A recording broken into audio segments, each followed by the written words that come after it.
हमारे साथ खास बातचीत करने के लिए बसपा के प्रदेश अध्यक्ष विश्वनाथ पाल जी हैं।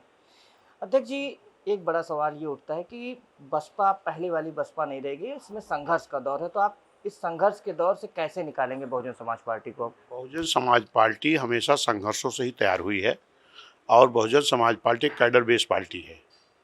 माननीय कांशीराम साहब मान्य बहन जी ने शुरू से संघर्ष करके ही बहुजन समाज को तैयार किया है, क्योंकि बहुजन समाज पार्टी कार्यकर्ताओं की पार्टी है, नेताओं की नहीं है।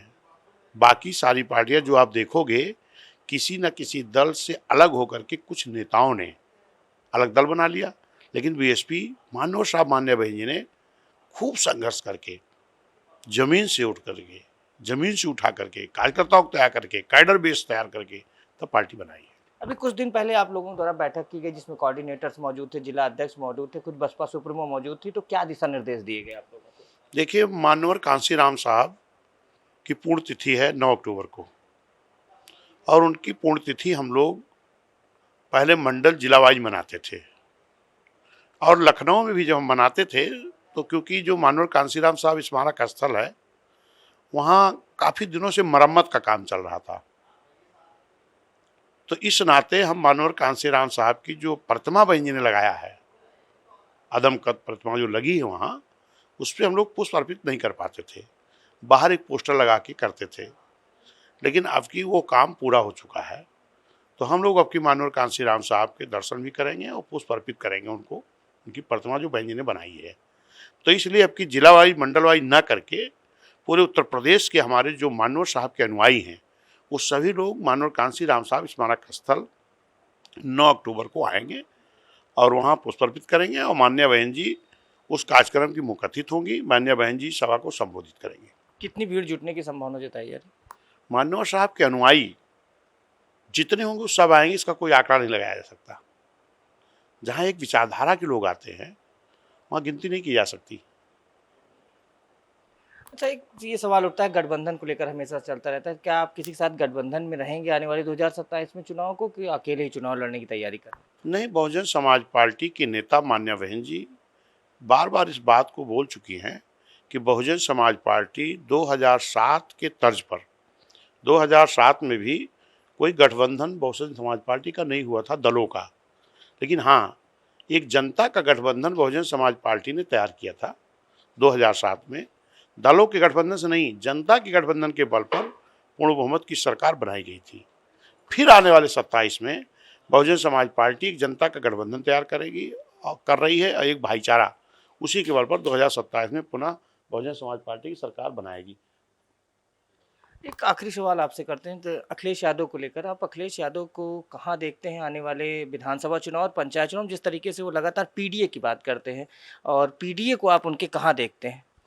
पीडीए तो है नहीं, पीडीए का नारा उनका खोखला है।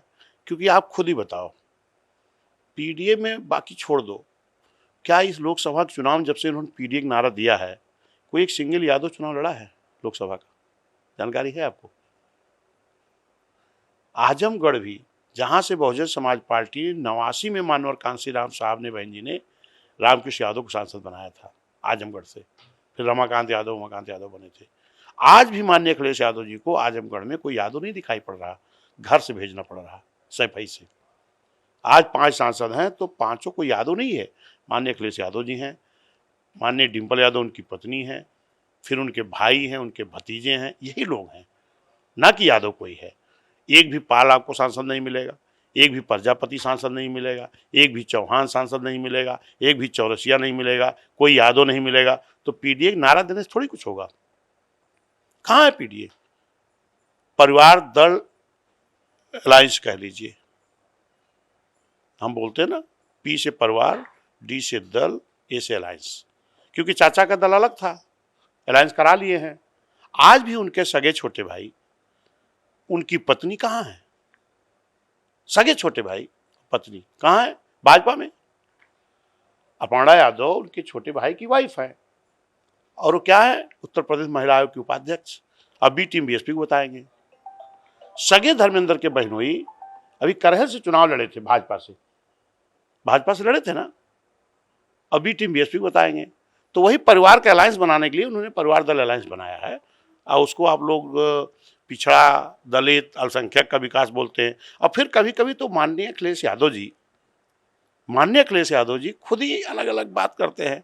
कभी पी से पिछड़ा बोलते तो कभी पी से पंडित बोलने लगते हैं, कभी ए से अल्पसंख्यक बोलते तो कभी ए से आधी आबादी माताओं बहनों को बोलते हैं, कभी ए से अगड़ा बोलते हैं, कभी ए से आदिवासी बोलते हैं।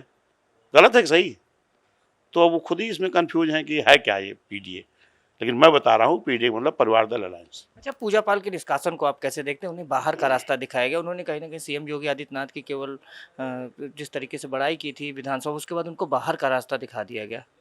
वो उनकी जगह नहीं थी, वो तो गलत जगह पहुंच गई थी ना। उनके पति की हत्या कब हुई थी? समाजवादी गवर्नमेंट में। बहुजन समाज पार्टी की देन है जो उनके पति विधायक हुए थे, और माननीय बहन जी की देन है, बहुजन समाज पार्टी देन है जो उनको 4 बार विधानसभा लड़ाया और 2 बार जीती। अब नेता हो गए तो कहीं भाई आए जाएं, स्वतंत्र हैं, उनके बारे में कोई टिप्पणी नहीं कर सकता। पंचायत चुनाव को लेकर क्या तैयारी है? पंचायत चुनाव किस तरीके से आप लोग लड़ेंगे? जब हम विधानसभा की मजबूत तैयारी कर रहे हैं तो चाहे जो चुनाव होगा मजबूती से लड़ेंगे। पंचायत हो चाहे विधानसभा हो, तैयारी तो मेरी सबकी चल रही ना। जो भी चुनाव होगा उसको मजबूती से लड़ेंगे और जीतेंगे।